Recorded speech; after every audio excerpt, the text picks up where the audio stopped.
In today's video, I'm going to teach you how to fix a disabled account in App Store and iTunes. If you're seeing a message that your account is disabled, don't worry. This usually means Apple has temporarily locked access to protect your information. We'll start with the quickest fix, and if that doesn't work, I'll show you how to get help directly from Apple. First, try changing your Apple ID password.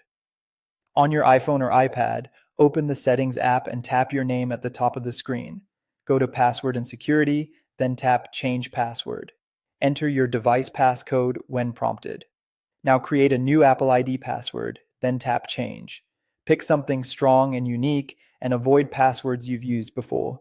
This step refreshes your credentials across Apple's services and in many cases immediately clears the disabled status for the App Store and iTunes. Give it a minute and try accessing the App Store again to see if the message is gone. If your account is still disabled after updating the password, head to Apple Support using a web browser. Type support.apple.com in the address bar and open the site. Choose the device you're using, like iPhone or iPad, so the guidance you see is tailored to your setup.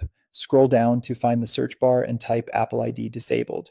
From the results, tap the article titled "If Your Apple ID is Locked" or "Disabled."